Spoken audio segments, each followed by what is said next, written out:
¿Cómo están? Muy buenas tardes, bienvenidas y bienvenidos a las noticias. Mitad de semana, miércoles 26 de octubre, 1 de la tarde en punto, y arrancamos con más de una docena de motos sacadas de circulación y también con conductores detenidos. Continúa una fiscalización a motocicletas en la comuna de La Reina. Abelino Martínez nos va a informar más acerca de esto. Abelino, muy buenas tardes, ¿cómo estás?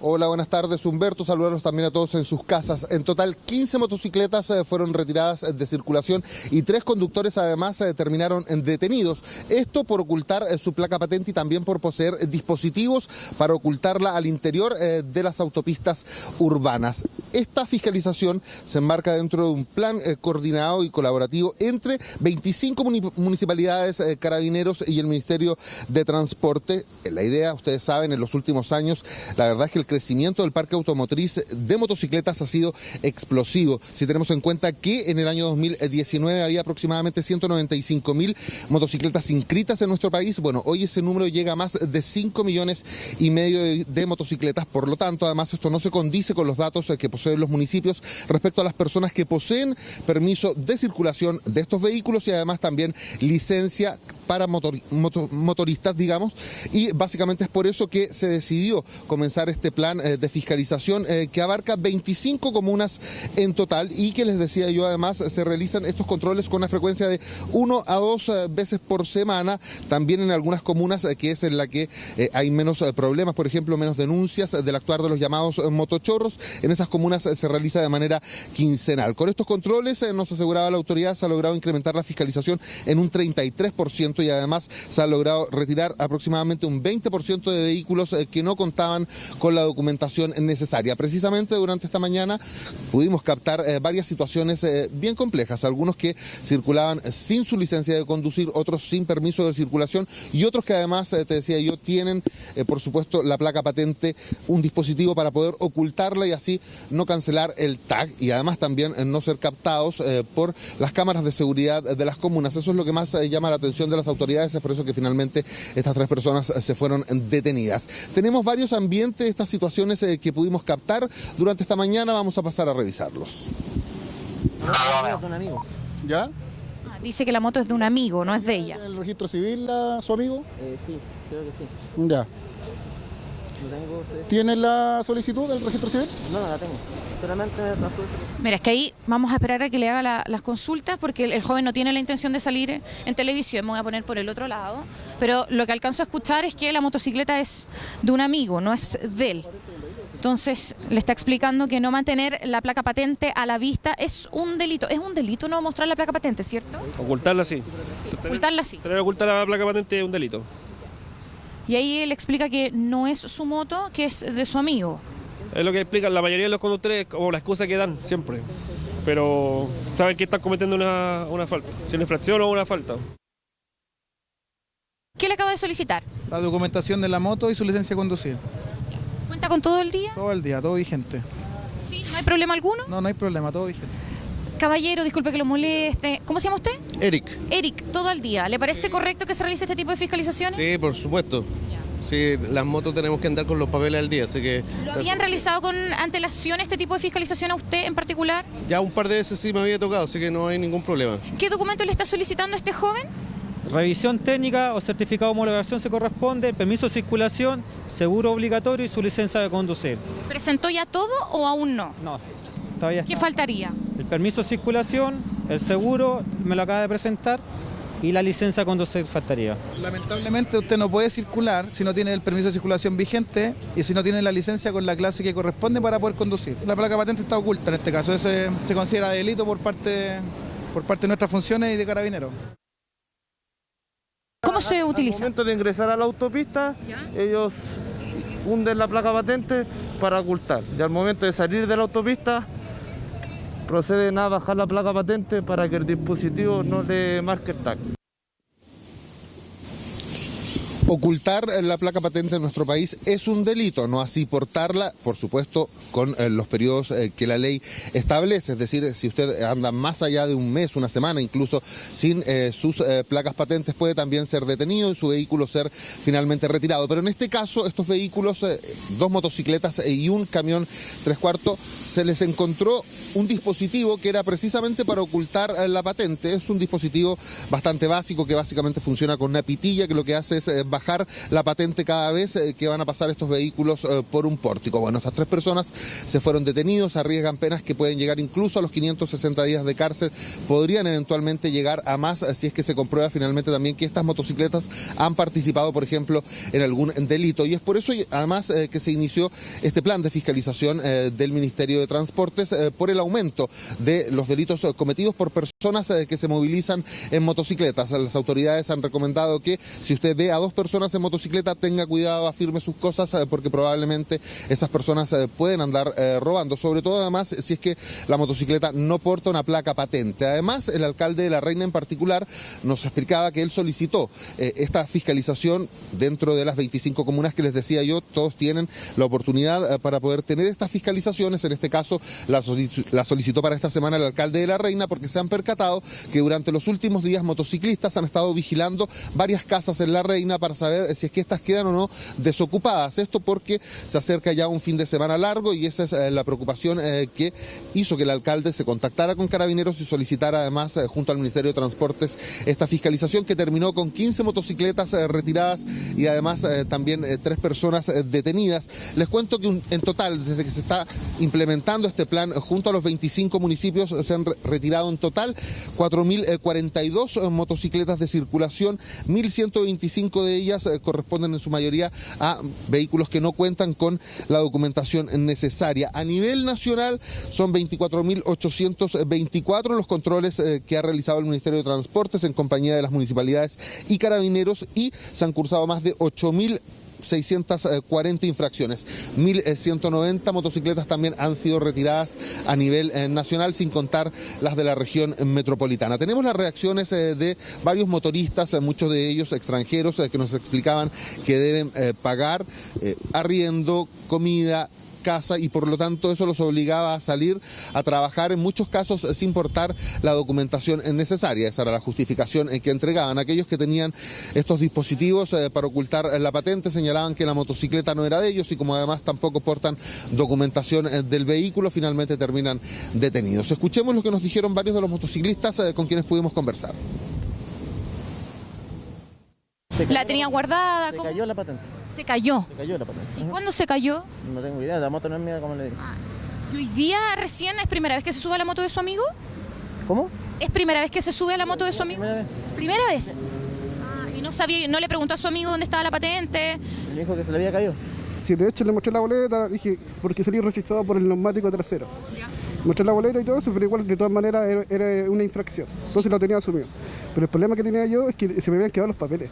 Entonces igual la ley me permite tener los papeles digitales. Sí. Entonces, ¿qué es lo que pasé? Me estaba comunicando con un familiar en la casa, si me podía enviar los documentos por WhatsApp y mostrárselos. Súper buena, o sea, hay algo que se necesita a diario, hay harto motorista que anda sin documentos, así que es necesario, sí, claramente. Siempre me hacen fiscalizaciones porque todos los días estoy en la calle.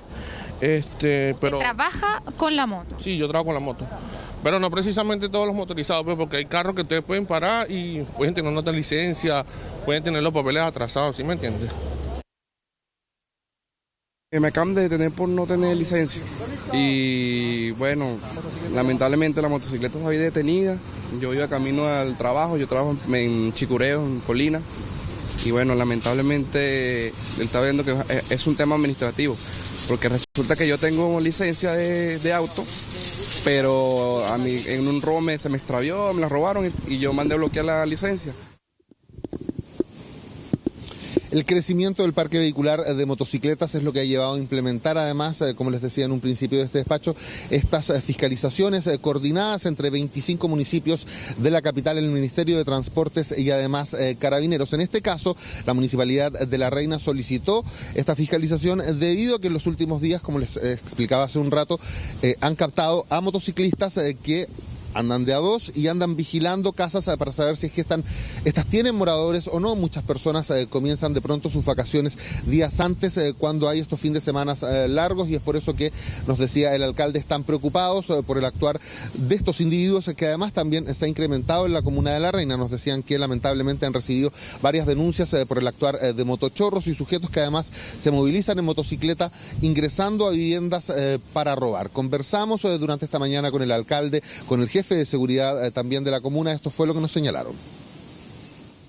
Estamos instalados con el Ministerio de Transporte de las 6:20 de la mañana precisamente. Va más de un centenar de fiscalizaciones y varias infracciones, incluso delitos, porque el tema es que aquí no tan solo estamos frente a temas de tránsito, sino que también tratar de prevenir delitos, aquí alteración de placas patentes, pero también, ojo, bandas de motochorros que hemos descubierto en La Reina con inhibidores de señal, haciendo robo a casa, es decir, también tiene una connotación de prevención criminal. Nosotros hemos tenido registros también de robos. No es el delito mayor en mi comuna, pero existe. Y lo que más nos preocupa, como te dije, que pueden ser vehículos que estén observando la situación de las casas, sobre todo en el marco de este fin de semana largo. Por lo tanto, es súper importante tratar de tomar acción al respecto, poder identificar a estos vehículos que están sin las autorizaciones correspondientes y poder sacarlas de circulación, para que no puedan o no arriesgar a nuestros vecinos en ese sentido. Pero sí hay algunos que forman parte de unas bandas mayores y que andan identificando las casas, ¿no es cierto?, que están desocupadas o que probablemente van a estar desocupadas en la lógica del fin de semana largo, y activan el funcionamiento, la mecánica que tienen ellos de delinquir. Los más conformes con estas fiscalizaciones son los vecinos de La Reina. De hecho, conversábamos con varios de ellos y nos decían que hace un poco tiempo atrás se instaló una oficina del Patronato de Reos en donde las personas van a firmar, y nos decían que lamentablemente muchos de ellos son sujetos que se movilizan en motocicleta y que han sido detenidos en oportunidades anteriores. Como es un robo por sorpresa, la penalidad es bastante menor, es decir, es un lanzazo, por lo tanto quedan en libertad y les toca venir a firmar. Cuando vienen a firmar, también nos decían, los vecinos aprovechan de robar y de realizar más robos por sorpresa, dado que lamentablemente los tribunales dejan en libertad a estos individuos porque la penalidad es bastante baja, es una pena inferior a 5 años, por lo tanto es una pena que se cumple en libertad, firmando. En nuestro país todas las penas inferiores a 5 años se cumplen en libertad si es que la persona además no tiene antecedentes penales. Tenemos declaraciones de lo que nos decían varios vecinos de la comuna de La Reina, vamos a revisarlos de inmediato. Excelente la idea, y ojalá que sigan toda la semana. Si esto ya no da para más este país, ya para nosotros, los adultos mayores, nosotros andamos con miedo en la calle, caballero. Con miedo. Yo no salgo en auto porque ando con miedo. En la autopista Vespucio Sur, los motos sin patente, los autos sin patente. Yo creo que muy bien, porque yo tengo un local comercial aquí y de cuando se pusieron los gallos a poner las firmas y los patrones de arreo, llegó mucho robo por acá. O sea, yo creo que está súper bien, pero el horario es un poco complicado. Yo creo que tendrían que venir en el horario en que pasan realmente estas situaciones, porque los motorizados están muy malos por acá. Pero yo creo que está bien, algo por lo menos va a asustar a estos malandras, pero creo que el horario en que lo hacen no es en el momento en que ocurren. Ahí escuchábamos a esta señora que solicitaba más fiscalizaciones en distintos horarios. Bueno, les contaba yo que estas fiscalizaciones se están realizando 2 veces por semana en las 25 comunas de la capital, también por supuesto en las comunas de regiones, y en las comunas que tienen índices más bajos de delincuencia se realiza de manera quincenal. En todo caso, todas esas situaciones pueden ser modificables, nos explicaban desde el Ministerio de Transportes, y si por ejemplo existe un aumento, se registra un aumento en alguna comuna en particular, se pueden aumentar las fiscalizaciones y además es lo que harán. Por lo menos por ahora se mantienen 2 fiscalizaciones por semana en las 25 comunas de la capital, y como les decía, en las que tienen índices de menor robo solamente una vez al mes, es decir, de manera quincenal. Lo importante es que hasta ahora se han logrado retirar un gran número de motocicletas que no cuentan con su documentación, y también muchas de ellas que tienen dispositivos para ocultar su patente, lo que ya llama la atención de qué andan haciendo estas personas con esas motocicletas en las calles. Es por eso que finalmente es positivo que estas sean retiradas. Carabineros en todo caso también nos ha advertido que en otras oportunidades les ha tocado retirar una motocicleta y a la semana siguiente el mismo motorista en otra motocicleta nueva, porque estos robos les permiten además también poder comprar estos vehículos nuevos, y hay bandas también que se dedican a esto y que les entregan estas motocicletas para que los sujetos salgan a robar. Pero lo bueno y lo importante es que finalmente las autoridades se están haciendo cargo del tema, Humberto. Así es, como bien dice Sabelino, es una buena noticia que existan este tipo de fiscalizaciones, porque que oculten la patente, por ejemplo, no solamente tiene que ver con que una moto no quiera pagar cuando pasa por un pórtico, sino que efectivamente esa motocicleta se puede ocupar en otras instancias para otro tipo de delitos que pueden ser más peligrosos también. Así que es una buena noticia. Muchas gracias, Sabelino, que estés bien.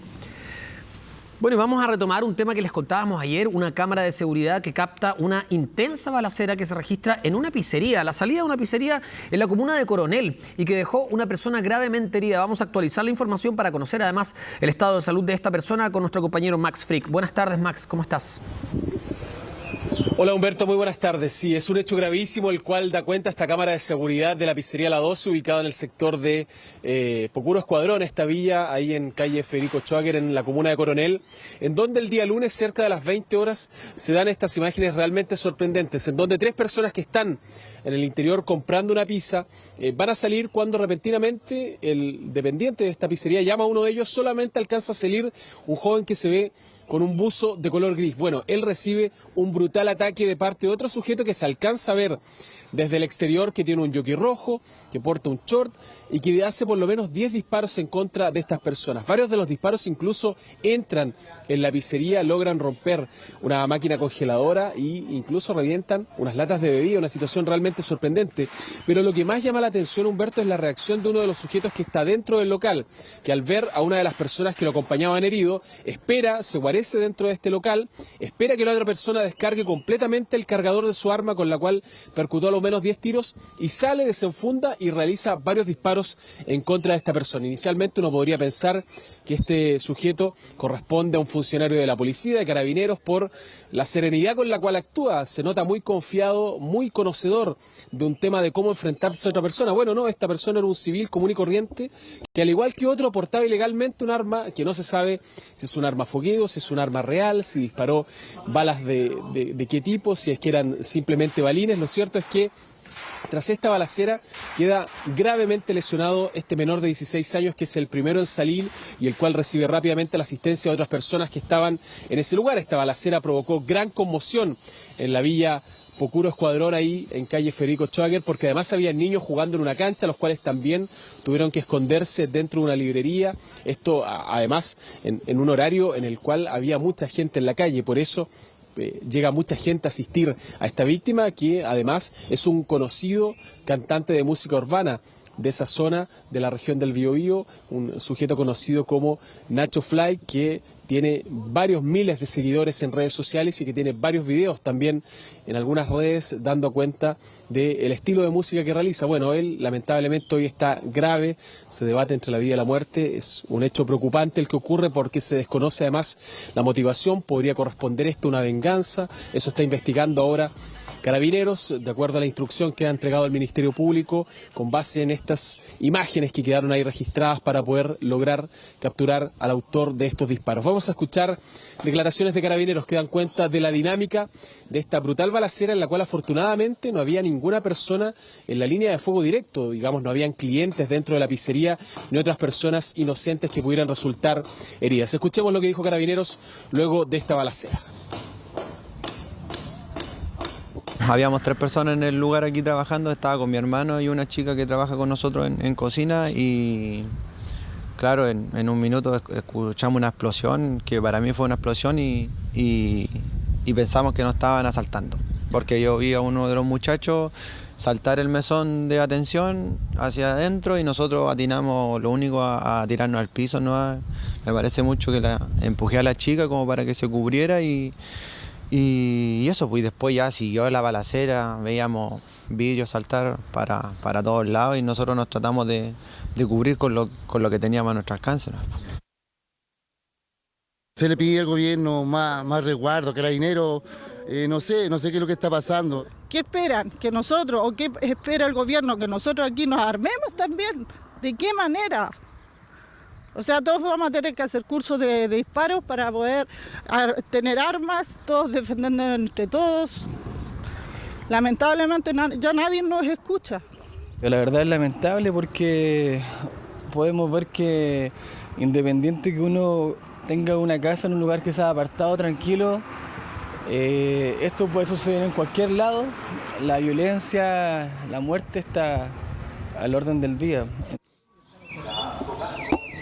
Bueno, esas eran declaraciones del dueño de esta pizzería que relataba un poco estos segundos de terror en los cuales ellos lo único que encontraron fue refugio tras el mesón mostrador de esta pizzería en donde atienden a los clientes que llegan hasta ese lugar en el cual también se refugia una de las personas que estaba siendo atacado por este misterioso pistolero que aún no ha sido identificado y que es intensamente buscado por la policía. Los vecinos del sector decían que hace un tiempo ya esta villa se ha vuelto bastante más peligrosa, que era un lugar muy tranquilo para vivir, pero que esta balacera ya viene a coronear una serie de hechos delictuales que han venido ocurriendo en las últimas semanas y que esto es lo más grave de todo, claro, queda un menor de edad gravemente herido producto de varios disparos que recibe por parte de este sujeto. Vamos a actualizar, de hecho, el estado de salud de este joven en el informe médico que se entregó durante esta jornada con respecto a su estado de salud.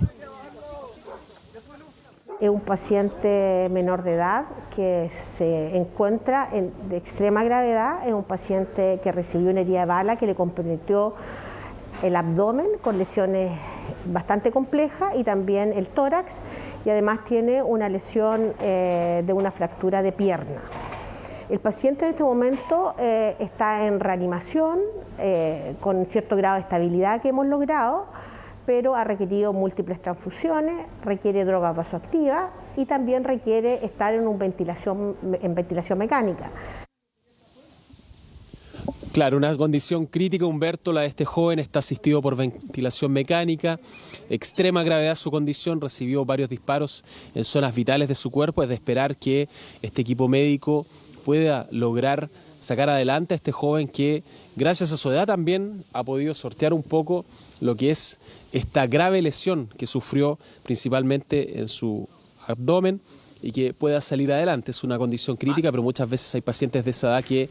Sí, Humberto, dime. No, por las imágenes que estamos viendo, perdón que te interrumpa, pero justo estamos viendo, hay una persona que está con una polera blanca, que cuando empieza el ataque también saca una pistola de su bolsillo. ¿Se sabe qué parentesco tenía, si eran amigos? ¿Qué más conocemos de las personas que acompañaban a este cantante urbano?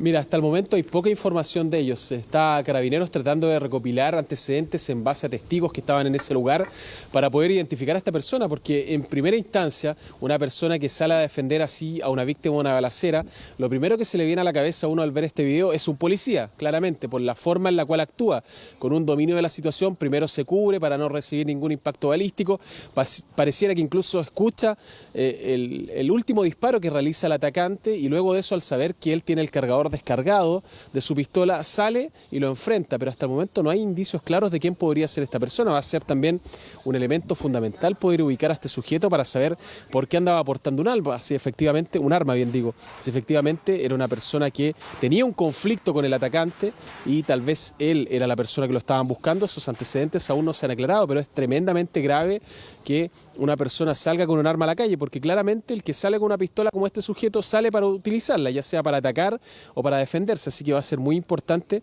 poder conocer esos antecedentes de la investigación que está encabezando el Ministerio Público y que está desarrollando Carabineros para tratar de ubicarlo, porque la verdad es sumamente curioso cómo sale este sujeto a defender a su amigo que había sido lesionado en el contexto de esta balacera, saliendo desde esta pizzería ahí ubicada en Coronel.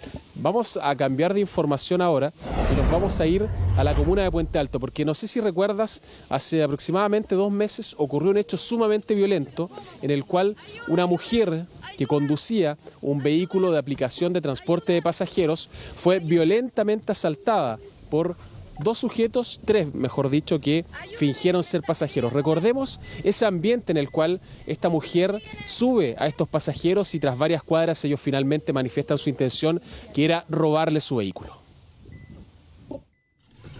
Sí, aquí estoy. Oye, uy, soy... Bájate. Oye, no, pero ¿cómo? ¡Ayuda!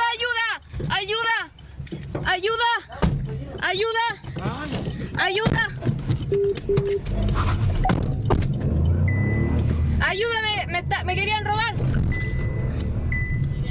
¿Me siguen en el GPS? Emergencia de OnStar.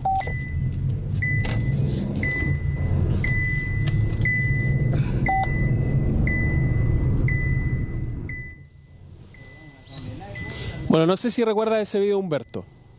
Sí. Sí, lo recordamos y Impactante. fue bien trágico. Ahora, me imagino, Max, también que gracias a la precaución y a tener una cámara que grababa todo, ayudó también a dar con el paradero de los delincuentes, ¿no? Sí, efectivamente. Y no solamente eso, la tecnología asociada también a la investigación, porque tras una larga investigación que realizó la PDI a través de la Brigada de Robo Sur y también la Fiscalía Metropolitana Sur, se logró levantar una huella en ese vehículo que fue fundamental para poder dar con el paradero de uno de los dos sujetos que hoy están detenidos, que fueron capturados en horas de la noche en el sector de Bajos de Mena, en Puente Alto, un sector muy cercano a donde habían solicitado este vehículo de transporte de pasajeros a través de una aplicación. Pero la sorpresa fue más grande aún, porque junto con la detención de estos dos menores que fueron reconocidos por la propia víctima, se encontró en una de las casas que fueron allanadas a una menor de edad que era hermana de uno de estos sujetos, dosificando droga, por lo tanto también fue detenida, y además el padre de este menor que mantenía dos órdenes de aprehensión pendientes, una por un delito de robo y la otra por vulnerar el código sanitario en el contexto de la pandemia. Vale decir, se entró a allanar a esta casa para poder detener a este menor, pero finalmente se logró detener a toda la familia. Bueno, vamos a escuchar declaraciones de la Policía de Investigaciones que da cuenta de este operativo exitoso en el cual se logra detener a dos de los tres delincuentes que asaltaron violentamente en el mes de septiembre a esta conductora. El cual es un menor de edad de 17 años, el quien mantiene antecedentes penales por el delito de receptación de robo de vehículo motorizado, robo en lugar habitado y robo con intimidación. Correcto, tiene antecedentes penales anteriores y a su vez cuenta con una medida cautelar vigente por vigilancia por personal de Sename. Bueno, ahora queda la otra parte, Humberto, que es la parte judicial. Ya se hizo la labor policial investigativa, la PDI presentó a estos dos sujetos ante un tribunal, la Fiscalía ahora los va a formalizar y probablemente se van a solicitar las medidas cautelares más intensas, que son la internación provisoria, es de esperar que esto efectivamente se dé por parte del tribunal, porque estos dos menores evidentemente son un peligro para la seguridad de la sociedad. Solamente arrancaron en ese momento porque ella activó una suerte de alarma que tenía de comunicación con otros conductores, lo que finalmente terminó ahuyentándolos, pero igual le robaron 130.000 pesos de su recaudación del día más un teléfono celular, así que por lo menos policialmente este caso ya está resuelto.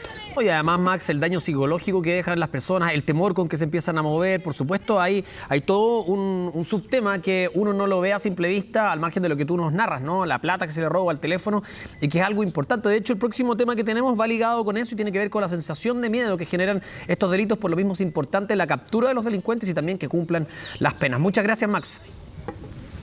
Bueno, linkémonos con lo que sigue, porque de acuerdo a un nuevo informe, presta atención, entregado por la Fundación Paz Ciudadana, la percepción del temor ante la delincuencia llegó a su nivel más alto en 22 años. Entre otras cosas, el estudio señala que en el 32% de los hogares chilenos, casi un tercio, algún miembro fue víctima de robo o intento de robo en los últimos 6 meses. Antonio Ruiz nos va a contar más detalles desde el Palacio de la Moneda. Antonio, ¿cómo estás?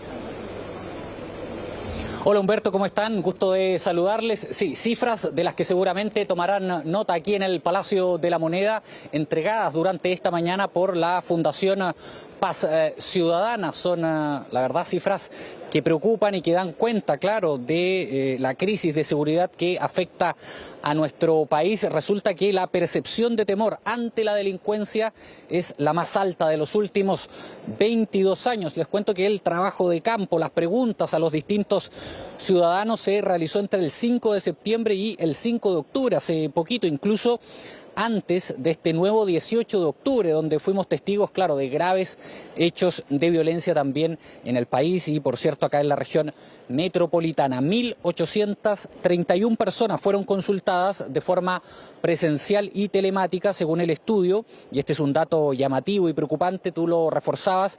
En el 32% de los hogares de los encuestados, algún miembro de la familia fue víctima de robo o intento de robo en los últimos meses, o sea, en los últimos 6 meses, o sea, de forma reciente. Sin embargo, precisaron desde el estudio que esta cifra no representa un cambio estadísticamente significativo en relación a la medición del año 2021. Las personas que se clasifican en un nivel alto de temor subieron 7,6 puntos en relación a 2021.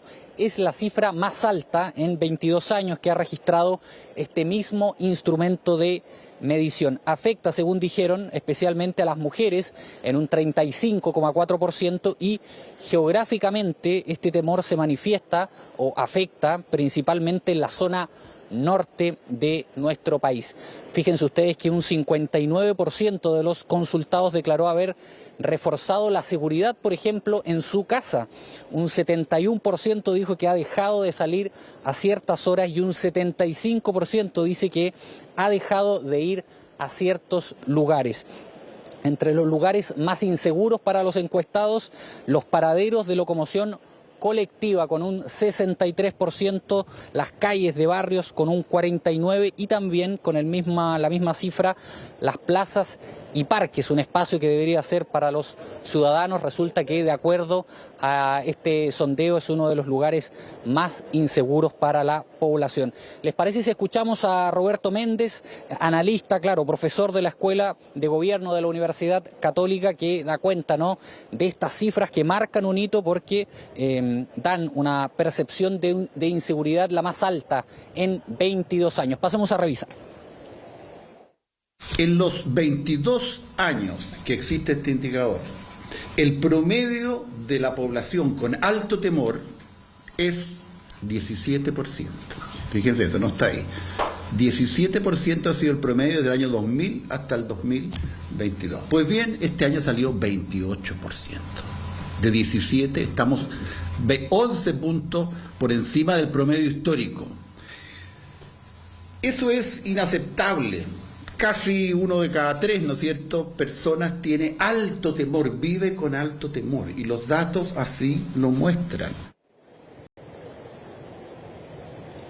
Bien, preocupante, claro está, llamativo también lo que expresa allí Roberto Méndez, porque realiza un juicio, además lo califica como inaceptable lo que se está viviendo de acuerdo a las cifras que conocimos durante esta mañana. Bueno, el gobierno busca por estos días, como sabrán ustedes, impulsar un acuerdo nacional en materia de seguridad para que se concrete antes de fin de año. Ahí ven ustedes en pantalla, por ejemplo, la ministra del Interior y Seguridad Pública, Carolina Toá, un acuerdo transversal, le llaman en el Ejecutivo. Claro, la idea es incluir a todos los sectores.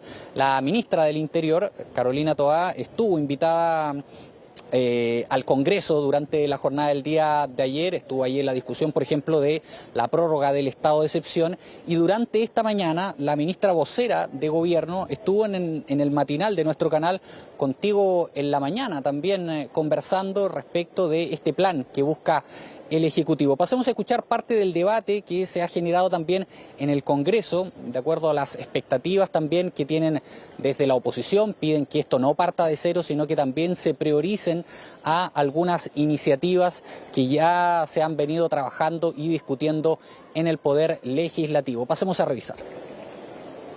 Lo que queremos aquí en este acuerdo no es partir de cero, no es empezar todo de nuevo, no es firmar un papel que quede en un cajón. Lo que queremos es ocupar el trabajo que ya se ha hecho en los últimos meses, en que el Plan Nacional de Seguridad que presentó el presidente Boric ha recibido observaciones de los distintos sectores. Vamos a devolver ese plan con las observaciones recogidas, buscando acoger la mayor cantidad posible de estas, y vamos a proponer un trabajo para conseguir un acuerdo de una agenda legislativa y programática que se desprende de ese plan. En este caso, en el tema de la seguridad, las personas nos han visto demasiado tiempo criticarnos mutuamente y han visto que ese camino no ha abierto mucho espacio para mejorar. Lo que necesitamos es trabajar en conjunto. Reconocer que hay terrorismo, y eso no lo ha reconocido. ¿Está dispuesto a proteger a las víctimas o a los victimarios? Si es que van a proteger a aquellas personas que más lo necesitan y que demandan seguridad y que viven atemorizadas todos los días en sus casas, nos vamos a sentar a conversar, obviamente, pero si no renuncian a esos sesgos en materia de seguridad, no tenemos nada que hacer en una mesa de acuerdo.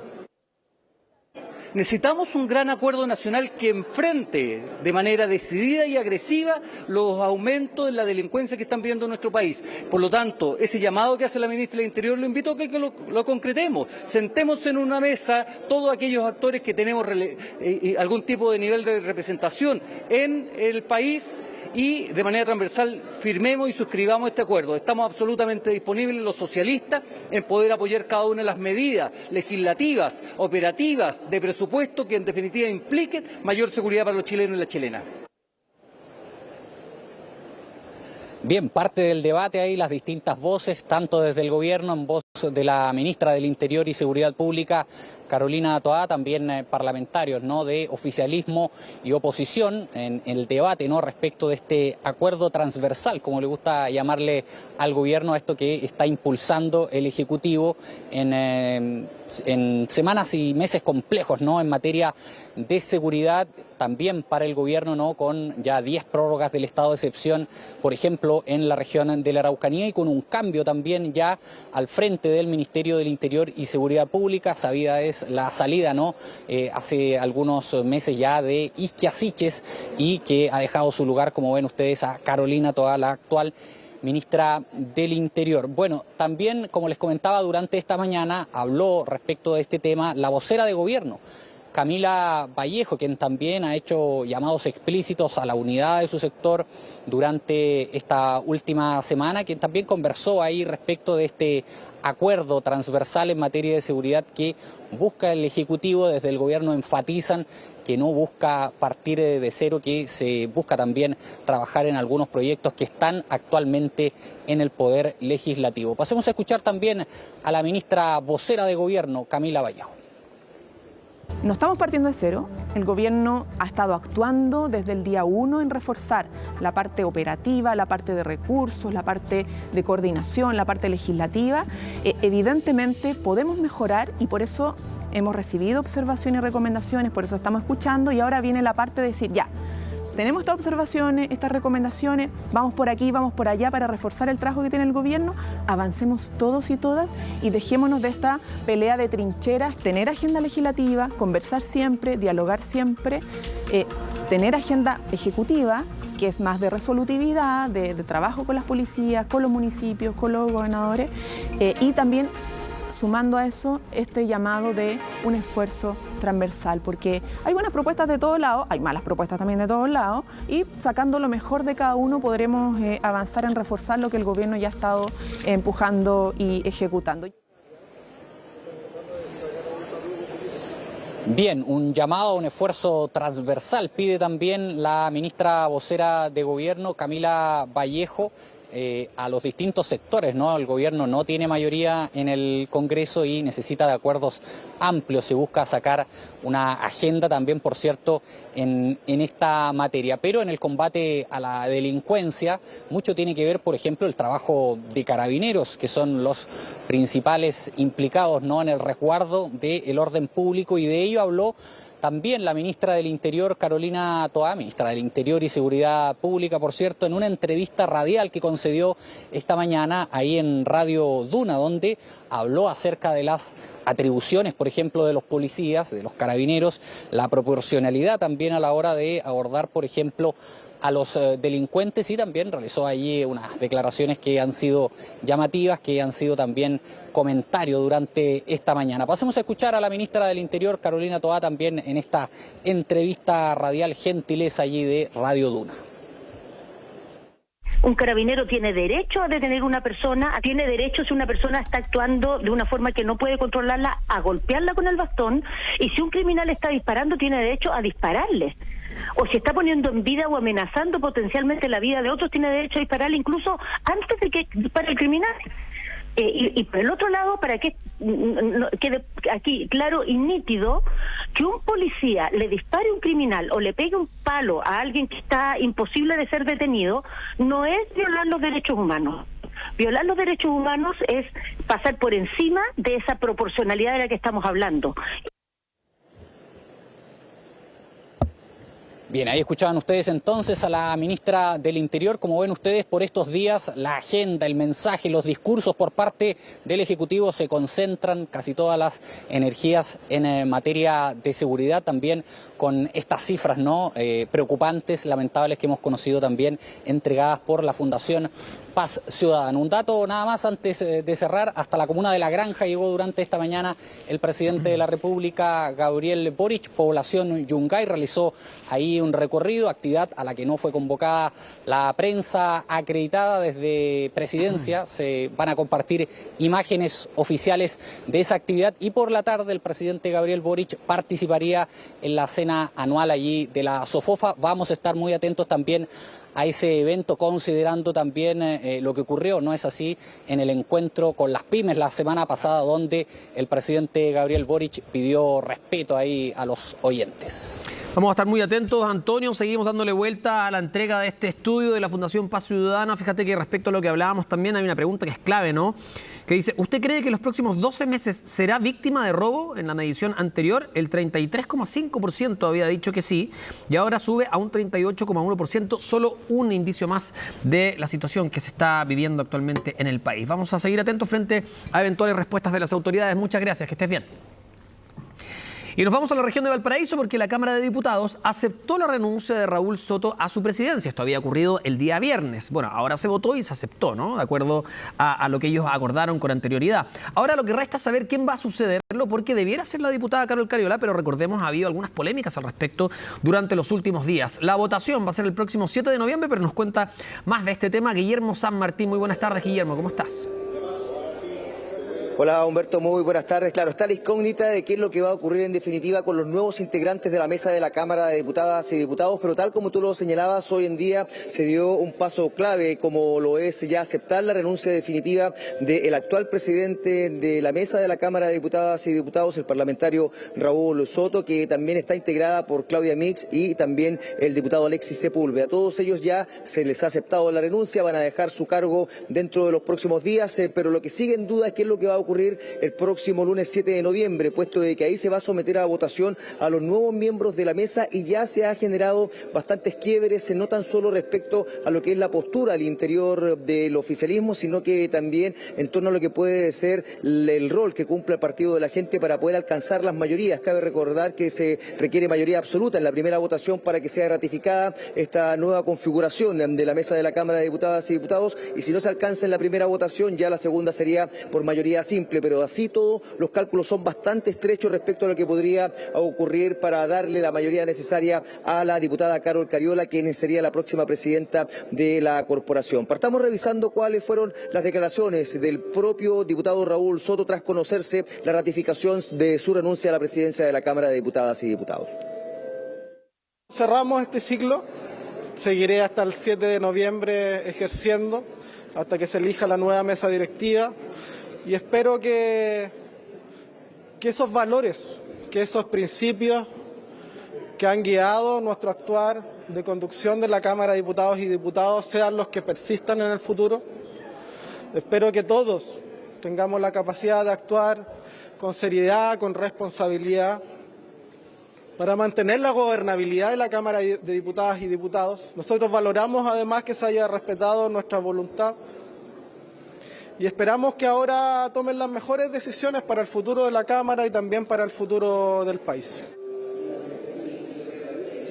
Se requieren 78 votos para que sea ratificado el acuerdo administrativo en el que participa entonces Carol Cariola como presidente por otro periodo de la Cámara de Diputadas y Diputados. Sin embargo, hasta este momento no estarían esos votos, puesto de que lo que se acordó en marzo pasado se consagró con 86 votos. Se están restando los del Partido de la Gente, puesto de que se están tomando medidas alternativas y acuerdos paralelos con la derecha por parte de este partido, lo que podría restar relevancia y restar la posibilidad de que se alcancen los votos suficientes para respaldar lo ya acordado, y a eso se suma también que se resten los votos de la Democracia Cristiana. Por ende, se estaría con un total de cerca de 76 votos. Le faltarían 2 a la diputada Carol Cariola para poder alcanzar la mayoría necesaria. Todo eso ha motivado intensos diálogos al interior de la Cámara de Diputadas y Diputados, y por ende incluso ayer se han generado ciertos gestos desde la oposición para poder ir consiguiendo los respaldos del Partido de la Gente, como por ejemplo fue la solicitud proyecto de censura de la presidenta de la Comisión de Agricultura, lo que fue ya ratificado por los miembros de esta instancia, y por ende este cupo se le va a dar al Partido de la Gente como una forma de desde ya estar estableciendo compromisos y demostrando de que lo que se quiere por parte de la derecha es establecer un pacto a largo plazo con el Partido de la Gente, lo que podría poner en riesgo lo que significa el acuerdo ya consagrado por parte de la oposición y el oficialismo en marzo pasado. E incluso para la presente jornada ya se anticipa una nueva censura en la Comisión de Derechos Humanos para sacar de esa presidencia a Lorena Pizarro, lo que incluso es respaldado por parte de los representantes de la oposición, quienes ven como una medida válida ir avanzando en este tipo de compromisos para de esta manera ir consagrando lo que ellos aspiran, es que Carol Cariola no quede como presidenta de la Cámara de Diputadas y Diputados y este cupo quede en manos de la oposición. Revisemos declaraciones a este respecto también de parlamentarios de la oposición que ya anticipan cuál puede ser el escenario que se genere durante las próximas horas acá en el Congreso Nacional. Los acuerdos administrativos tienen que ir acompañados también de cierta sintonía política en algunos temas. Porque si no es inevitable que las propuestas, los proyectos, cuando se empiecen a discutir, las diferencias se profundicen. Y cuando se profundizan empiezan los quiebres personales, pero también políticos. Entonces, estas y otras materias son vitales para que cualquier tipo de acuerdo administrativo sea sustentable en el tiempo.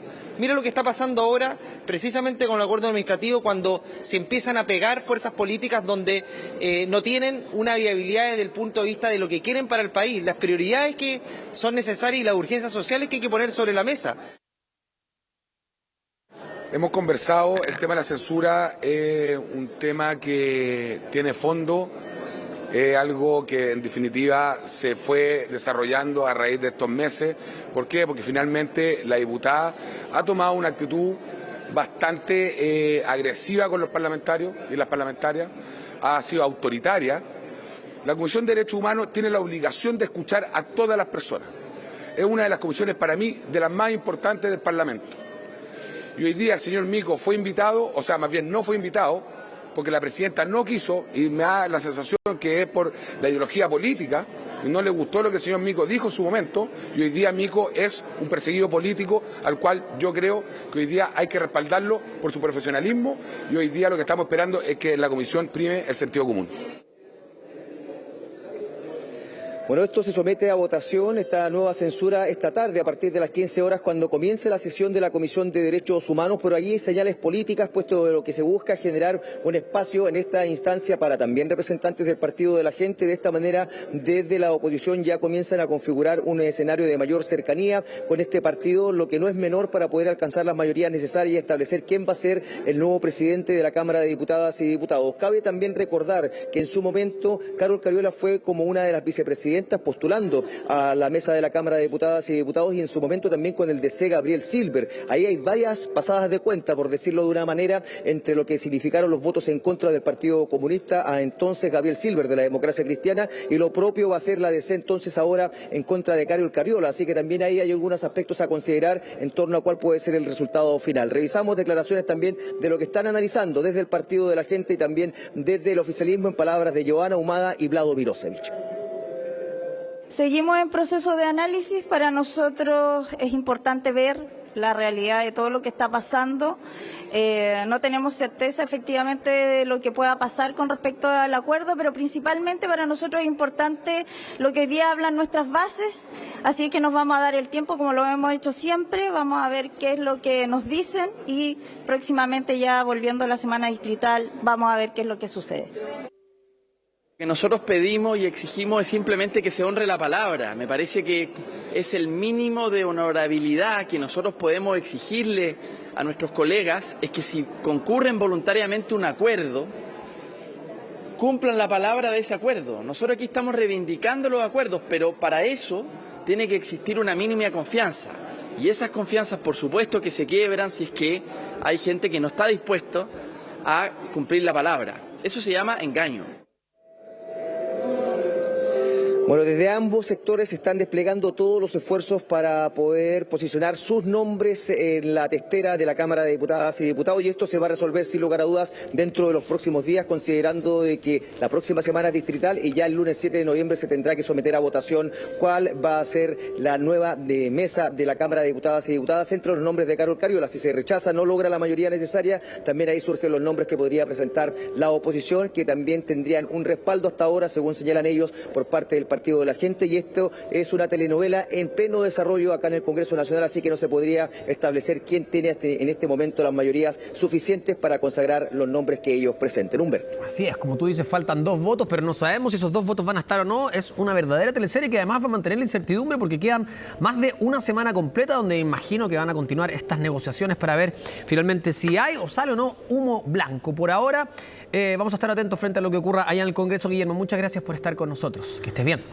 10 para las 2 de la tarde. Nos vamos a ir a una pausa muy breve. Nos quedan muchas más noticias, así que quédense con nosotros acá en Chilevisión.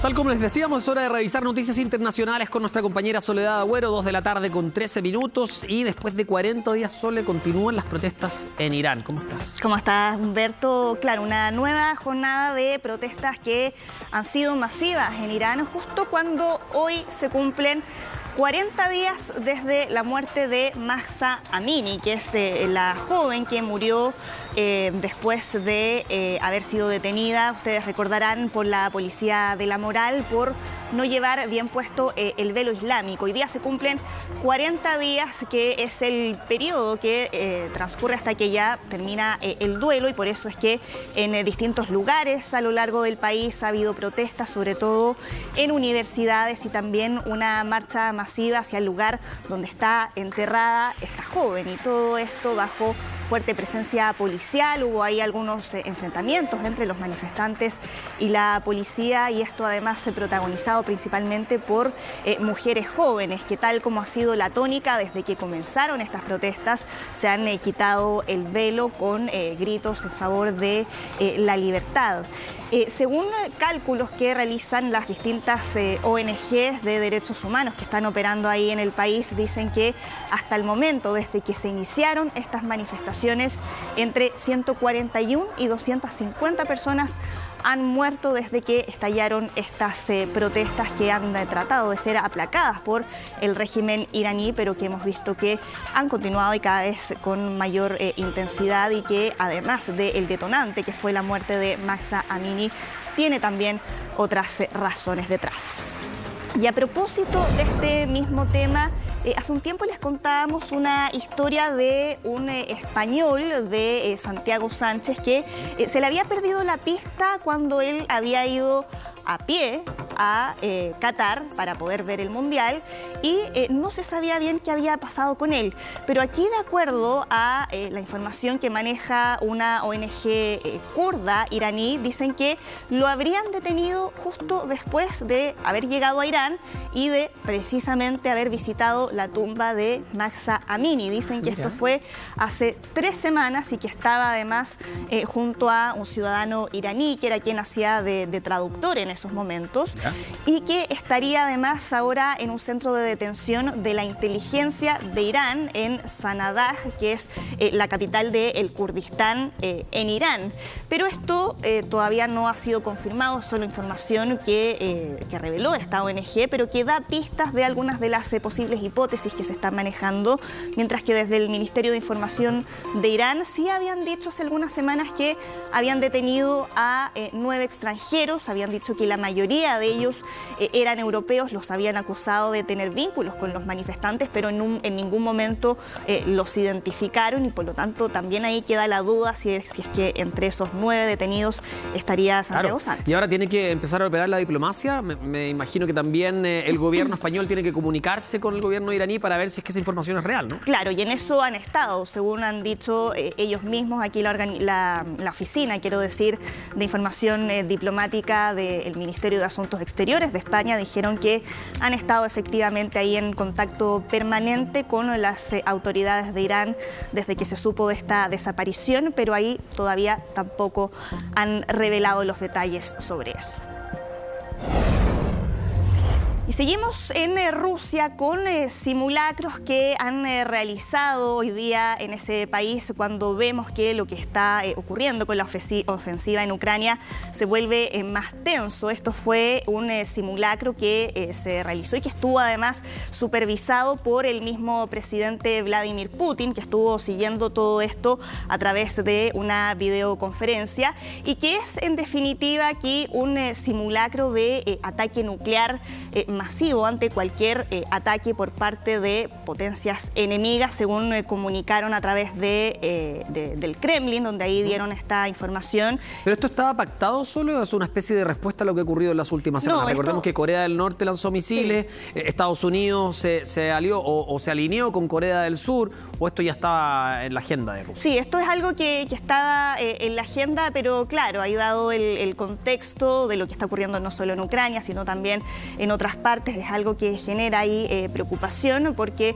fueron ensayos además con aviones y con lanzamientos de 12 misiles, donde dijeron ahí estar preparados para responder ante cualquier ataque, justo cuando parte de la preocupación que existe en Occidente tiene que ver con eso precisamente, con las amenazas que ha hecho Vladimir Putin de un posible uso de la amenaza nuclear para defender el territorio, cuando la guerra ya se está acercando ahora a su 9º mes sin que veamos ahí una salida a esa guerra. Dejan de ser atemorizantes esas imágenes, digamos, un misil de largo alcance, me imagino, y también de alto poder. Claro. Tú mencionabas además la tensión que se está viviendo en paralelo en la península coreana y es eso lo que vamos a revisar a continuación, porque hemos visto cómo este año ha sido prolífico en materia de lanzamientos de misiles y Corea del Sur ha estado realizando ejercicios militares a gran escala para que pasemos a revisar también esas imágenes a continuación. Porque estos sí eran ejercicios que estaban pactados y que ya se han estado realizando desde hace algunos días, pero ahora dieron a conocer estas imágenes de maniobras militares que están protagonizadas por infantes de marina de Corea del Sur y revelaron estos registros donde se ve el momento en que vehículos anfibios desembarcan ahí cerca de la ciudad de Ponhan, que está ubicada en la costa este del país y que son ejercicios que duran 12 días, que ya se habían iniciado la semana pasada y que incluyen además ejercicios conjuntos con las tropas de Estados Unidos, que esto es algo que desde hace varios años que están realizando en conjunto Corea del Norte con Corea del Sur, quiero decir, con Estados Unidos y que desde Norcorea en tanto siempre lo han visto ahí como una provocación, como el ensayo de lo que ellos consideran un intento de invasión por parte de ambos países y es por eso que rápidamente salieron ahí a condenar estos ejercicios.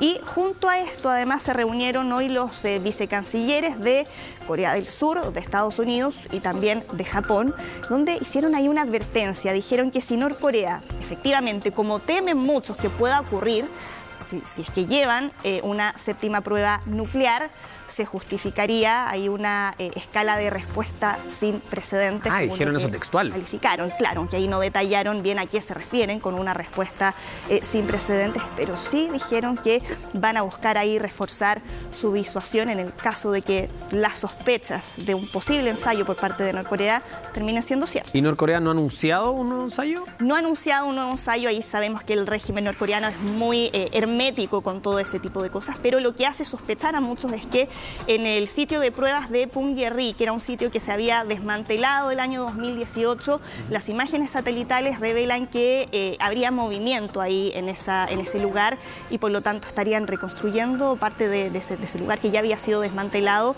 con las sospechas de que dados estos ensayos que hemos visto durante este año pueda ir eso de la mano de un nuevo ensayo nuclear, que es algo que no veíamos desde el año 2017.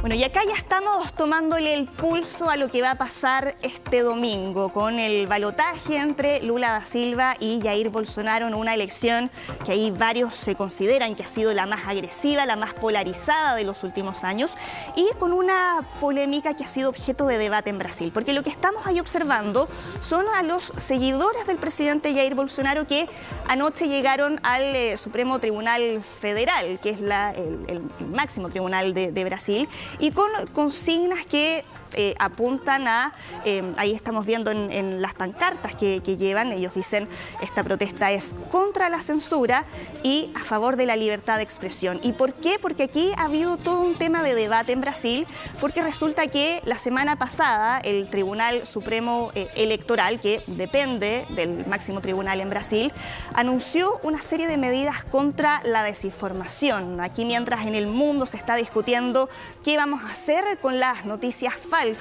desde el Tribunal Superior Electoral de Brasil aquí decidieron ser tajantes. Dijeron vamos a prohibir todo contenido que se considere falso o muy fuera de contexto y que eso pueda afectar la integridad del proceso electoral. ¿Y por qué ha sido eso tan debatido? Porque, bueno, hay varios expertos que dicen que esto es una restricción a la libertad de expresión, que eso no debiera ser materia de los jueces, decidir qué tipo de cosas podrían afectar la integridad del proceso electoral y qué es lo que se puede publicar o no. Y acá a lo que se está apuntando es a... Se limita la libertad de expresión. Claro, y aquí derechamente lo que hacen es pedirle a plataformas como YouTube o como Facebook que cualquier contenido que entre dentro de esta categoría sea eliminado dentro de una hora o de lo contrario se exponen a multas que van desde $28.000 a... dejar sin transmisión durante un día completo. Y aquí la justificación, claro, y aquí la justificación que dan es que la agresividad de la campaña y el discurso de odio que ha habido de lado y lado en esta campaña los obliga a tomar esta decisión. Y es de esperar también que los propios candidatos tengan altura de mira cuando se acerca el último debate, porque hemos visto que hay debates anteriores que han sido bien vergonzosos, con increpancias que son además con ofensas derechamente entre uno y otro. Sí, y también por parte de los partidarios, según lo que se pueden ver ahí en las plataformas de internet y en lo que ha sido la franja de Lula y de Bolsonaro, que ha sido muy agresiva. Nos vamos a mantener ahora en la región para irnos hasta Perú con esta imagen de una protesta que se dio en una universidad, en la Universidad San Cristóbal de Huamanga, en Ayacucho, que están viviendo su segundo día de paro. Y ahí vemos el momento en que un grupo de estudiantes incendió la oficina de la rectoría. Ellos trataron ahí de entrar, varios de ellos lograron entrar y se llevaron varias pertenencias de la universidad en una protesta que se relaciona con una serie de demandas, por ejemplo, el aumento de las raciones diarias de comida, a contar con una mayor oferta de profesores o a exigir además la renuncia del rector. Y aquí la Asociación de Universidades Nacionales está responsabilizando al gobierno de Pedro Castillo y a los ministerios de Economía y de Finanzas de no haber acogido aquí los distintos pedidos que tienen relación con el presupuesto que necesita esta universidad.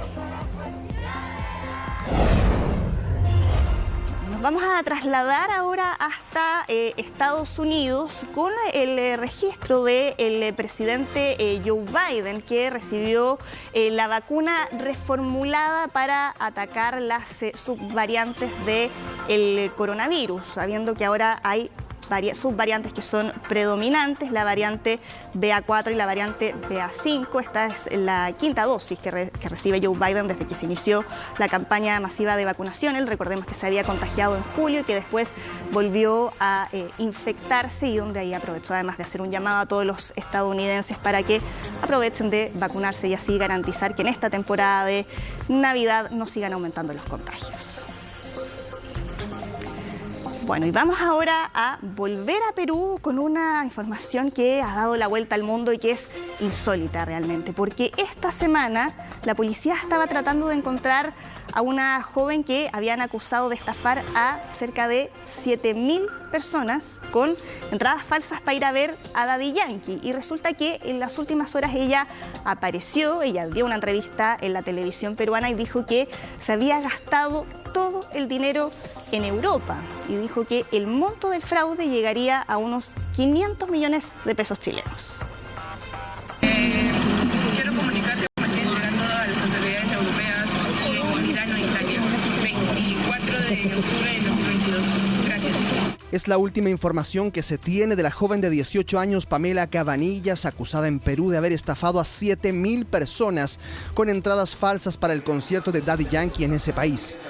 Antes, había publicado esta carta indicando que todas las imputaciones eran falsas, pero pronto la verdad salió a la luz y en entrevista con el canal peruano Panamericana Televisión asumió con desfachatez que se había gastado el dinero obtenido de manera fraudulenta. ¿Reconoce que todas las denuncias que tienes, que la policía tiene, son ciertas? Sí, son ciertas. ¿Ni un sol del dinero a las personas que estafaste? No, ni un sol, porque yo no cuento con el dinero. Soy una persona que le gusta mucho las zapatillas, vestirse bien, comprarse ropa cara, comprarse zapatillas caras. Daddy Yankee se presentó en el Estadio Nacional de Lima el 18 de octubre. Un día antes, Pamela Cabanillas ya iba rumbo a Europa. En paralelo, otros 2 jóvenes viajaron a Colombia. A todos se les indica como integrantes de una banda especializada en estafar a compradores de entradas. Les llaman los QR de la estafa. Imprimían decenas de tickets, todos con el mismo código QR, y los vendían. El hecho de que tengas una entrada original con un código QR, con un código de barras y lo puedas estar duplicando, triplicando o realizándolo N veces y vendiéndolo a diversas personas es un delito. ¿Cuántos eventos has participado vendiendo estas entradas clonadas? Daddy Yankee, Bad Bunny, Karol G, Coldplay, 4 que digo. Esta generación de dineros ilícitos basados en el delito de estafa han sido posteriormente utilizados para comprarse aditamentos, transferir a personas. Habrían hecho de las suyas en este concierto de Daddy Yankee y otros tantos. 2 millones de soles, 2 millones de soles a cientos de jóvenes. Se espera que las autoridades italianas confirmen la detención de la joven de 18 años que ya es requerida por la justicia peruana. Pamela Cabanillas, la estafadora de las entradas de Daddy Yankee, se expone a una pena de hasta 15 años de cárcel. Y en otros conciertos, Humberto, esta es la imagen que tiene inquietos ahora a los fans de la cantante Katy Perry, porque ahí vemos cómo en el momento en que ella estaba realizando un concierto en Las Vegas, se le cierra un ojo, cae ahí uno de sus párpados de manera involuntaria. Ella trata ahí de tocarse para que se le abra el ojo, pero ha generado ahí mucha preocupación de por qué le ocurrió esto, porque ella no ha dado ninguna explicación y por lo tanto todo lo que se ha publicado ahí en los medios son solo especulaciones. Ahora ella después siguió con su actuación, pero las explicaciones que se han dado van desde problemas con el pegamento de las pestañas postizas que ella ocupa. Algunos han hablado de parálisis facial o de derrame cerebral, aunque, claro, en la mañana también comentábamos que cuando ocurre parálisis facial ahí se paraliza todo un lado de la cara, claro, que no es el caso. Ella siguió cantando, vemos que solo tuvo un problema con un ojo, a diferencia... Puede ser estrés también, ¿no? Es que eso dicen ahí varios médicos, que podrían ser efectivamente contracciones musculares provocadas por estrés, pero ahí algunos salieron a comparar con lo que había pasado con Justin Bieber hace algunos meses, cuando él publicó un video donde aparecía con parálisis facial, pero claro, ahí él tenía un problema en todo un lado de la cara, que no es el caso, ¿no? Ahora varios también han salido a recordar una entrevista que ella dio el 2016, donde ella decía que tenía un ojo desviado, pero eso no necesariamente está relacionado con que se le cierre. Claro. Y es raro, se toca como la parte de la sien, más que el ojo derechamente, ¿no? Sí. Claro, que es eso ahí lo que ha generado varias dudas mientras se están esperando ahí una explicación ¿Ella no ha dicho nada? por parte de la cantante, porque no ha dicho nada hasta el momento. ¿Y en redes sociales? Nada. Tampoco, porque además ayer, lo último que alcancé a revisar, a ver si se había referido, ella estuvo de cumpleaños ayer y todos sus últimos posts tenían que ver con eso. Con la fiesta, digamos. Pero por lo menos bueno, ahí esta podría aparecer imagen otra viral explicación. todavía no ha dado ni una explicación. Les hemos estado mostrando varios panoramas en el resto del mundo ahora que ya se acerca Halloween, pero esto que vamos a revisar es distinto a los eventos masivos que han vuelto en otros países, porque en Essex, en Inglaterra, decidieron presentar esta iniciativa que estamos viendo, que es un huerto que se dedica especialmente a las calabazas, como vemos. Y ahí les dan la oportunidad a las personas que van a ese lugar que sean ellos quienes seleccionen sus propias calabazas para Halloween. Vemos que hay toda una variedad de tamaños y que hay además varias instancias para que puedan aprender diferentes cosas. Por ejemplo, cuáles son las mejores recetas para cocinar estas calabazas, que es algo que ya había iniciado hace bastante tiempo. En 2015, según explicaron los gestores de esta iniciativa, decidieron que querían abrir el campo, recibir a la gente que se pudiera interesar y que fueran ellos quienes recogieran sus propias calabazas, y por lo menos en el primer año fue todo un éxito. Después siguieron replicando, porque a todos... Además, los más niños pueden escoger calabazas más chiquititas, qué sé yo, y los otros está bien que enseñen a cocinar con el interior, porque claro, no ve una calabaza con motivos de Halloween, con luces adentro, pero se puede hacer un budín, algo se podría hacer con el relleno, digamos. Claro, y además de todo eso dicen que es una actividad que no da miedo, y por eso los niños más pequeños también pueden participar, además de las personas adultas, que vemos que haya causado interés en personas de todas las edades. Claro, quizás acá después se termina haciendo de igual manera, digamos, ¿no? Claro. Porque ya cada año que pasa Halloween ya no es algo extraño, digamos. Cada año que pasa crece con más fuerza. Sole, muchas gracias por este completo informe internacional, que esté muy bien. Gracias, cuídate. que esté bien, chao, buenas tardes. Nosotros nos vamos a ir a una pausa con estas imágenes, 2 de la tarde con 33 minutos. Volvemos con el informe del tiempo, nos quedan muchas más noticias. Nos acompaña Eduardo Sáez para revisar el pronóstico del tiempo, 2 de la tarde con 39 minutos. ¿Cómo estás, Edu? Agradable temperatura para esta jornada, para esta mitad de semana. Sí, ¿cómo estás, Toti? Bien. Buenas tardes. ¿Cuánto tenemos ahora? 23.4, pero ya marcamos un pic de 23.7. Datos de la Dirección Meteorológica de la Estación de Quinta Normal, que es la de referencia. El tema es que vamos a tener una temperatura todavía, un par de grados más todavía, que va a subir el termómetro, porque en general el cielo despejado que tenemos ahora, y fíjate que prácticamente desde Curicó, sectores cercanos a Talca, desde ahí hacia el norte, está el cielo prácticamente despejado. Hacia el sur tenemos los restos de un sistema frontal que dejó precipitaciones en el sector interior del Ñuble, de los lagos, incluso en la Patagonia hay otro sistema frontal que está dejando precipitaciones en la provincia de Última Esperanza. Bueno, esto nos va a generar entonces cielo parcial una vez que ya termine de cruzar. De hecho, estamos viendo ahí porque las últimas gotas ya estaban cayendo, por ejemplo, en los lagos hace una horita atrás aproximadamente. Ahora, el tema es que para mañana esto va a cambiar. ¿Por qué? Porque va a empezar a subir la temperatura. De hecho, veamos cómo está Santiago en este momento para poder adelantar el tema. Es que, a ver, vamos a empezar a ver ya a partir de mañana un aumento de temperatura. Va a bajar un poquito el día sábado, pero vamos a tener como 4 días de temperaturas relativamente cálidas, como usted dice, bien dice ahí el generador de caracteres. Así que a prepararse con el aumento, no va a tener una ola de calor excesiva, pero por lo menos sí vamos a tener algo más grato. Les cuento, en el norte, y ya lo veíamos en la imagen del satélite, el cielo está totalmente despejado. De hecho, en Arica alcanzamos temperaturas cercanas a los 18 grados aproximadamente. Bueno, vamos a hacer ahí el cambio de gráfica para poder ir con lo que estaba contando recién. Ahora sí, gracias, señor director. Ahora está, mire, ahí está. 19 grados que alcanzamos entonces en Arica y Quique, y prácticamente el cielo abierto que estábamos comentando hasta la región del Maule. Entonces, hasta la región del Ñuble, el Biobío, aparece en este cielo entreabierto, también algo de la región de la Araucanía, pero las últimas gotas han estado cayendo al interior de la región de los lagos, interior también de la región de Aysén, especialmente la parte norte. En todo caso, chubascos que se van a mantener solamente en Magallanes, y mañana aumenta, eso sí, la intensidad de las lluvias, al menos en la zona sur. Vamos a ver entonces un datito que les tengo que dar porque la diversión valió la pena. Te mereces el delicioso sabor de Benedicto. Benedicto, vive a fondo. Bueno, y con Benedicto entonces podemos disfrutar también un poquito el calor que estamos viviendo ahora, Toti, porque podríamos llegar con estos 24 grados cerca de los 25 y 26. Podría estar la máxima hoy día. Ese es el ajuste que vamos a hacer ahora. Y por lo tanto, mañana le sumamos 2 grados. Respecto a la temperatura que tengamos hoy, mañana más 2, así que probablemente está igual dentro de lo agradable. Así que vamos a repetir el mismo escenario también el día sábado, pese a las nubes. Por eso te decía que el viernes más o menos bajaba un poco la temperatura.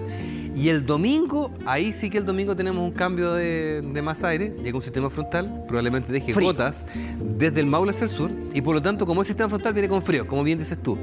Y vamos a tener no gotas en Santiago. No, podría ser la cordillera. Lo que sí hace el cambio de más aire, llega aire más fresco y además aumenta la nubosidad, por lo que la máxima va a estar entre los 20 y los 23 grados aproximadamente. Y sería el único día con nubes, porque probablemente desde el lunes tengamos nuevamente calor. Y capaz que estemos rozando los 30 grados.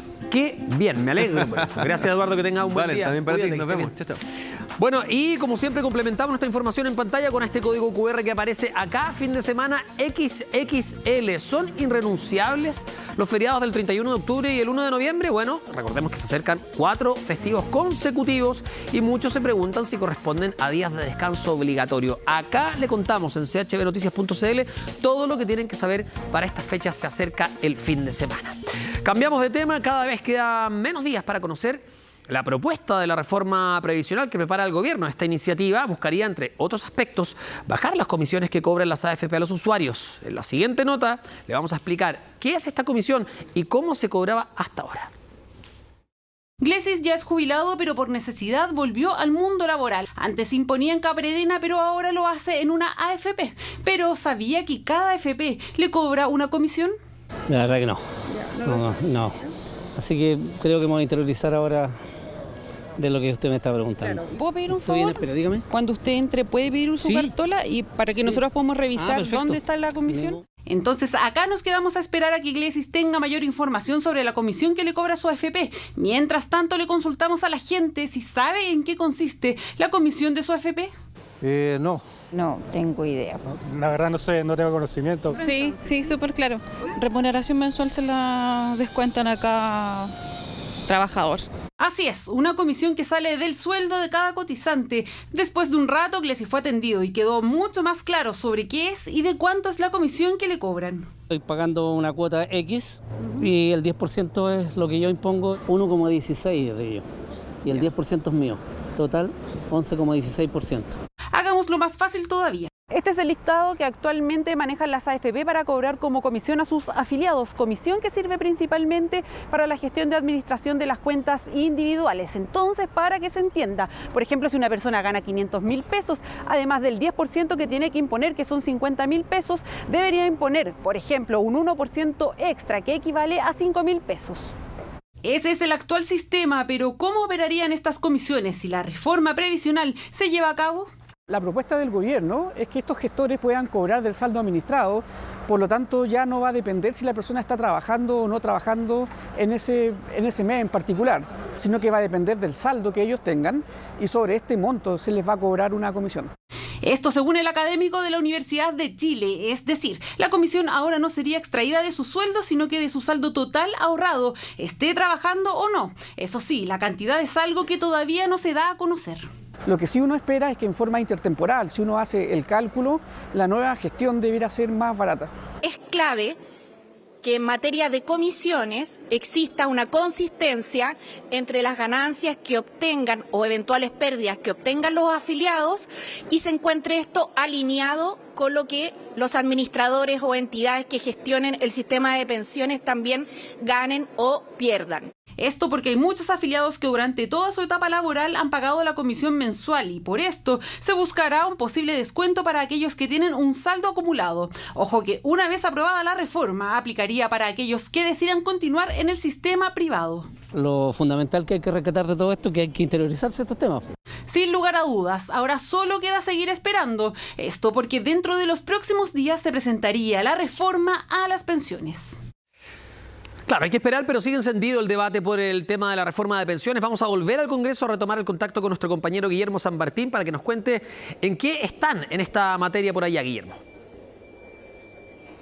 Humberto, por ahora solo diálogos prelegislativos, puesto que hay que aclarar que el proyecto aún no ha ingresado. Lo que está haciendo el Ejecutivo es poder ir delineando algunos aspectos que va a contener esta reforma de pensiones para de esta manera poder buscar los acercamientos que se hacen necesarios para que de una vez por todas se avance en torno a lo que es el cambio del sistema de pensiones en nuestro país. Hay que recordar que ya son 9 años que se está discutiendo sobre esta materia sin que a la fecha haya ningún avance y es por eso que se hace necesario buscar los encadenamientos necesarios, los respaldos necesarios tanto del oficialismo como de la oposición para poder de alguna u otra manera ya zanjar lo que es esta discusión que se ha extendido por tanto tiempo. Uno de los puntos que se está criticando por parte de la oposición es que este 6% de cotización adicional que plantea el Ejecutivo no vaya a cuentas individuales, sino que en su totalidad a lo que se ha denominado como una cuenta común o una cuenta colectiva. Eso desde el oficialismo, desde la oposición se ve como un aspecto negativo por cuanto se según ellos ha quedado demostrado por parte de los cotizantes que el interés es que esto vaya directamente a sus cuentas individuales. Y por otra parte, respecto a la heredabilidad de estos fondos, es donde se han manifestado ciertas dudas por parte de los parlamentarios de Chile Vamos, y eso lo han hecho ver durante la presente jornada tanto a la ministra del Trabajo como también al ministro de Hacienda, de manera de buscar algún acercamiento de las posturas que por ahora no están ni siquiera cerca, considerando de que falta que se oficialice la presentación de esta reforma por parte del Ejecutivo. Revisamos declaraciones sobre esta materia de parlamentarios precisamente de la oposición, quienes plantean sus dudas respecto a lo que significaría esta reforma de pensiones, en palabras de Frank Sauerbaum y Jorge Alessandri. Hoy día Chile Vamos, con Republicanos y el Partido de la Gente, ha tomado la decisión de enfrentar en conjunto la discusión previsional, en donde vamos a defender algunos principios básicos, como la propiedad de los fondos, la posibilidad de ser heredables y también la posibilidad de elegir entre un sistema privado y uno público. En los próximos días nos vamos a reunir con el Gobierno para enfrentar esta discusión en conjunto y demostrar que tenemos unidad de propósito para poder defender una buena reforma al sistema de pensiones. Gracias a ese tiempo que nos ha dado el presidente de la República, se han ido agrandando las fuerzas que tienen consenso en estos temas. PGU, más amplia y más garantizada, por más dinero, universal y garantizada, como dice su nombre, pero también capitalización a tu cuenta individual. Eliminamos en este documento el topón para adentro. Eliminamos en este documento pensiones que no iban a estar a la altura de la dignidad que requieren los chilenos. Y esta propuesta, con 2 o 3 votos más en la Cámara, ya pasa a ser mayoritaria. Por lo tanto, gracias al Gobierno por demorarse tanto, porque desde la Cámara de Diputados creemos que esto es una prioridad y estamos de acuerdo en que no queremos sistemas fracasados, que queremos más dinero en las cuentas de las personas. Es tu platita. Más allá de convencer con las ideas, obviamente también el esfuerzo del Ejecutivo va a estar centrado en conseguir las mayorías necesarias, que tal como lo señalaba el diputado Jorge Alessandri, se está configurando un escenario bastante adverso para el Gobierno, considerando que el Partido de la Gente ha conseguido alinearse en su mayoría con las decisiones de la oposición, y por ende eso estaría dejando en desventaja para la aprobación de proyectos en la Cámara de Diputadas y Diputados que pueda presentar el Ejecutivo sobre esta materia, y eso es no menor, considerando que se requiere celeridad para el tratamiento, no tan solo a partir de las urgencias que se establezcan por parte del Ejecutivo, sino que también para que estos vayan teniendo los respaldos necesarios en las distintas etapas de la discusión legislativa. Desde el oficialismo, de todas maneras, señalan que el proyecto del Ejecutivo apunta a lo correcto, en una parte a generar un fondo colectivo, considerando de lo que se busca es un sistema social para poder establecer pensiones dignas y no mantener lo que es el actual sistema de pensiones, que está vinculado a un sistema privado y que fomenta el individualismo, a diferencia de lo que se ha pretendido establecer ya definitivamente como un sistema de protección social que está pendiente en nuestro país. Revisamos declaraciones también sobre esta materia del diputado Tomás Hirsch y el senador Gastón Saavedra. Yo tuve oportunidad de conocer la propuesta del Gobierno en una reunión que tuve con el subsecretario de Previsión Social. Y la verdad, tengo que decirlo con toda franqueza, me pareció un muy buen proyecto porque significa una mejora en las pensiones inmediata y un aumento considerable. Equilibra de mejor manera las pensiones que reciben las mujeres con los hombres y en el tiempo se igualan, cosa que evidentemente es una demanda muy sentida. Evita las lagunas. Hay un compromiso para que el Estado cubra las lagunas por un periodo que puede llegar a ser de 18 meses. Yo soy de los pro creación de un sistema de seguridad social y creo que se avanza en eso con el proyecto que el Gobierno debe ingresar en los próximos días al Congreso y que va a contener 3 pilares. El pilar contributivo, es decir, lo que yo voy a poner como trabajador o usted va a poner en el sistema de pensiones, y donde se entiende que va a haber una nueva organización que va a tener estos recursos y va a permitir, por lo tanto, que usted tenga mejores y mayores utilidades con sus ahorros. Y por otra parte, el pilar solidario, que está hecho con los recursos que tiene que tener el Estado a través de una reforma tributaria. Bueno, hasta ahora no se ha conocido el detalle específico de esta reforma, sí algunos tips que el propio Ejecutivo ha ido liberando con el propósito de poder ir discutiendo previamente con su sector, que lo más lógico es que tenga el respaldo para posteriormente ser discutido acá en el Congreso Nacional, pero por sobre todo también para ir realizando desde ya el trabajo prelegislativo que permita alcanzar las mayorías e ir avanzando en una discusión que ha demorado años acá en el Congreso Nacional, como lo es en torno a generar una reforma de pensiones. Humberto. Solo para cerrar bien breve, no hay claridad exacta de cuándo se presentaría este proyecto, ¿no? O algún margen, por lo menos.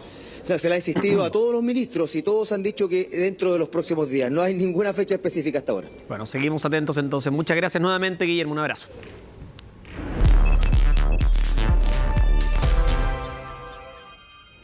Bueno, ¿dónde hay trabajo? Uno de los rubros que más se vio afectado por la pandemia, lo sabemos, fue el turismo. Miren las cifras. El año 2019 ingresaron al país cerca de 4,5 millones de turistas. En cambio, el año pasado ingresaron solo 190.000, sin considerar que también, por supuesto, se redujo el turismo a lo largo de todo el país. Bueno, la buena noticia es que este rubro ya comenzó su reactivación de cara al periodo estival de este año y también las ofertas de empleo. Miren. A pesar de que las ofertas laborales cayeron en el nivel más bajo en los últimos 2 años, hoy le vamos a enseñar dónde hay trabajo. El turismo es uno de los sectores que se ha reactivado a pesar de la situación económica y en este rubro hay ofertas de cara a la época estival que se aproxima. Diferentes cargos, vemos cargos de ejecutivo en terreno, de turismo, a cajero full time o part time, pueden ser técnicos y oficio con poca experiencia, que van desde los 580.000 pesos hasta los 750.000. Estamos contratando personas, acabamos de contratar 10 personas, recepcionistas, mucamas también, y contratamos también jefe de operaciones o administrador, y los sueldos van desde los 450.000 pesos líquidos más o menos hasta los 900.000 en este rango de personas. Los requisitos para estos trabajos no suelen ser tan exigentes, salvo los que tienen mayor interacción con los turistas extranjeros, como los recepcionistas y los guías turísticos. El perfil que nosotros buscamos, que son chicos jóvenes que están recién egresados de carreras de turismo y o tienen que dominar más de un idioma. Además de los idiomas, también se requiere habilidades de manejo de grupos, que son importantes, pero también el manejo digital. Básicamente, en general, el guiado es a través de modalidad de freelance, donde se le asignan una serie de guiados y que va desde 15.000 a 20.000 pesos por cada 2-3 horas de tour. O sea, al mes, si trabajan de 4 a 5 días a la semana, con 2 o 3 tours diarios, podrían recibir un salario entre los 700.000 y los 900.000 pesos. Como lo ve, hay ofertas en este rubro y también posibles candidatos a obtenerlos. Tal como el caso de Edward, que actualmente trabaja en delivery, pero su sueño siempre ha sido desempeñarse en la hotelería. Poder encontrar un trabajo de ese tipo, alojamiento y esas cosas.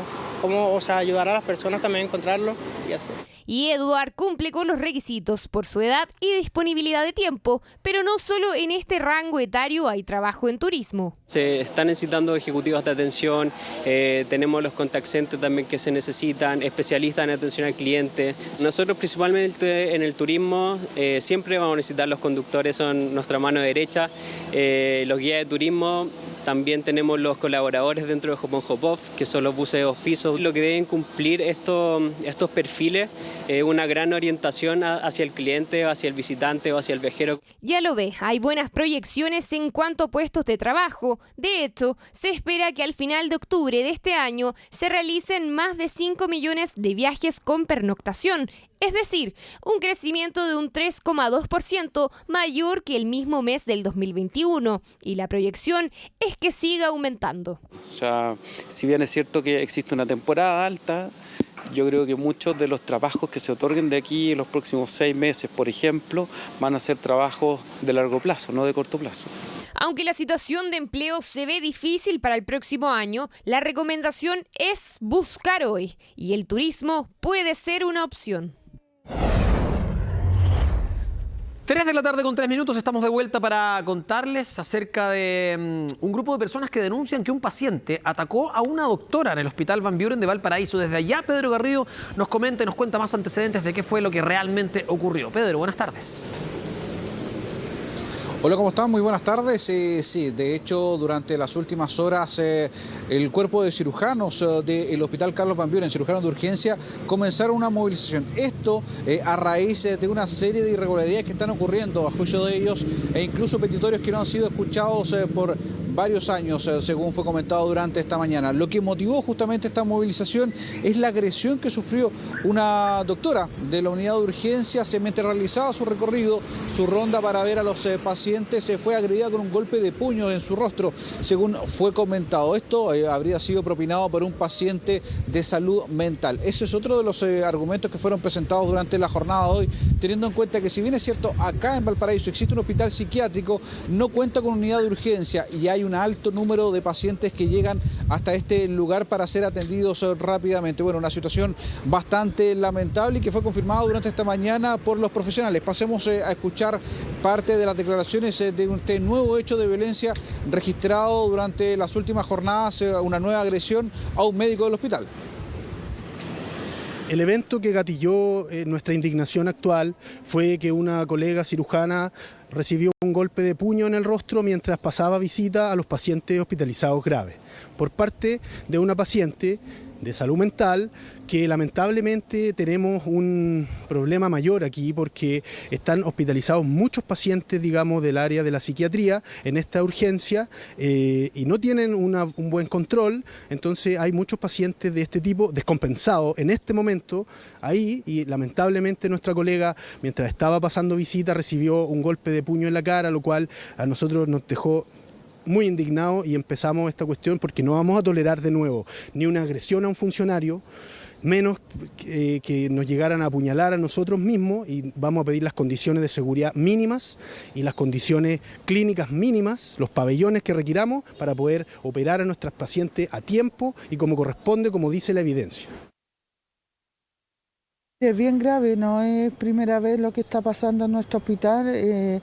Nuestros compañeros técnicos paramédicos que atienden directamente a los pacientes también han sido agredidos.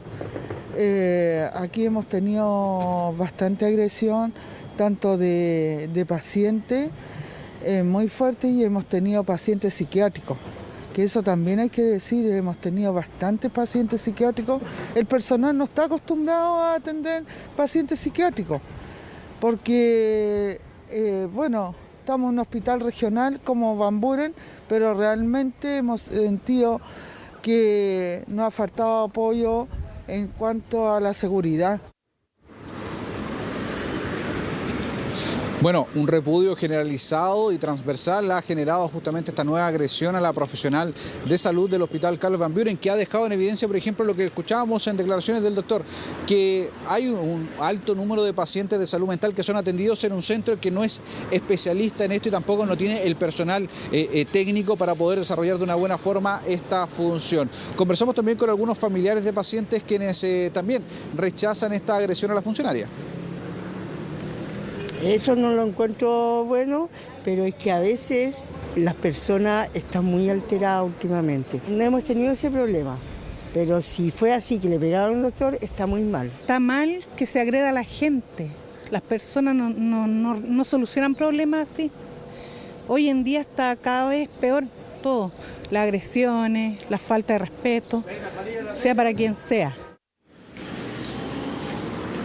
Bueno, a esta hora continúa esta movilización indefinida. De igual forma continúan trabajando los funcionarios, pero están exigiendo a la autoridad de materia de salud que se resguarde justamente lo que es la integridad física de los profesionales, además de entregar las herramientas y mecanismos necesarios para tener una buena atención a los pacientes. De igual forma existen otras reacciones, por ejemplo, de pedir resguardo policial en las inmediaciones para evitar también, como ha ocurrido en otros casos, que jóvenes comiencen a atacar y comiencen a realizar destrozos en la unidad de emergencia del hospital. Tiene toda lógica, y además, considerando la entrega y el desgaste que han tenido durante la pandemia, bueno, es razonable, ¿no?, el enojo y la molestia, no solo de los trabajadores de la salud, sino que también de sus familiares y a quienes les importan que este tipo de sistemas funcionen. Pedro, muchas gracias por este reporte. Buenas tardes. Cambiamos de tema, 3 de la tarde con 8 minutos. ¿Está usted en el chat de apoderados del curso? Bueno, en algunos casos pueden llegar cientos de mensajes durante el día. De hecho, un estudio reveló que estos grupos de WhatsApp son considerados por algunos padres y madres como agobiantes e incluso infernales. Mire. y así podría estar sonando todo el día. Si usted tiene hijos en el colegio, lo más probable es que esté en uno o más chats del curso. ¿Ha contado cuántas notificaciones se le llegan a diario en este grupo? Sí, son agobiantes, sirven cuando hay que comunicarse, pero generalmente se usa como para otras cosas que de repente son un poco más agobiantes, como dices tú, pero acá menos mal que son como 5 niños en el curso, así que el WhatsApp es mucho más chiquitito. Una afortunada, imagínese estar en un chat compuesto por lo menos o por 30 apoderados. Generalmente los mensajes de este grupo pueden ser de ayuda para recordar actividades, materiales, tareas o pruebas, pero no siempre es así. He estado en grupos donde efectivamente es un poco más agobiante, donde efectivamente a veces por cosas muy chicas como que se ahogan en un vaso de agua y se genera un tremendo problema. No sé, como acusándose entre mamás que pelearon, que esto, que esto otro, entonces eso encuentro que nada que ver.